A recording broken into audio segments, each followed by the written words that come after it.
एक अभियान फिर शुरू हो रहा है, सीएम जन सेवा अभियान। और इस अभियान के अंतर्गत केवल अलीराजपुर के भाई बहनों से नहीं कह रहा, यहां से शुभारंभ कर रहा हूं, इसलिए पूरे मध्य प्रदेश की जनता से कह रहा हूं। कई बार छोटे छोटे कामों के लिए हमको परेशान होना पड़ता है, आवेदन दे देते हैं, फिर काम के लिए प्रतीक्षा करते हैं, बंटवारा, नामांतरण, अलग अलग तरह के कई काम होते हैं। जाति प्रमाण पत्र, आय प्रमाण पत्र, नल कनेक्शन, बिल्डिंग परमिशन, कई तरह के छोटे छोटे काम हमारे होते हैं।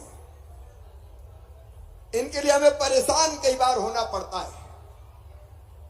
और इसलिए मेरे बहनों और भाइयों, पहले हमने प्रधानमंत्री श्रीमान नरेंद्र मोदी जी के जन्मदिन से 17 सितंबर से पहला चरण चलाया था सीएम जन सेवा अभियान का।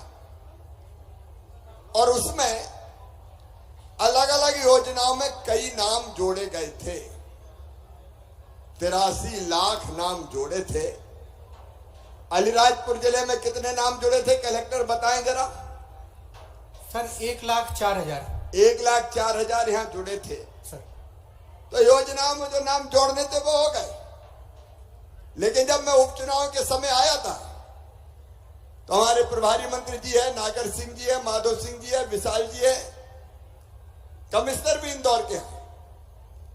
तब आप लोगों ने बताया था कई पीढ़ियों से बंटवारा नहीं हुआ, बंटवारा शामिल खाता होता था तो बड़ी परेशानी होती थी। दादाजी की जमीन सब बेटों के नाम पे, बेटों की जमीन अलग अलग नहीं हुई, उनके बेटों के नाम पे। तो कई जगह इतने नाम थे कि योजनाओं का लाभ ही नहीं मिलता था।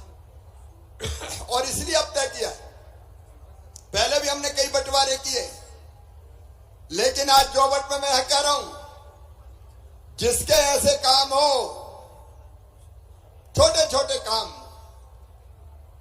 जिसके लिए दफ्तरों में जाना पड़ता है, अब आपको दफ्तर में नहीं जाना पड़ेगा। आज से पुराने जितने आवेदन हैं आपने दिए कलेक्टर को, नीचे कहीं और, वो सारे आवेदन निकलवा रहे हैं हम, ताकि सारे काम हो सके, अगर कोई बच गए हो तो। और सीएम हेल्पलाइन में जितने भी आपने फोन करके अपने काम बताए थे, वो सीएम हेल्पलाइन के भी सारे काम निकलवा रहा हूं। और सब काम जो हो सकते हैं एक साथ करके आपको दिए जाएंगे, जनता को दिए जाएंगे।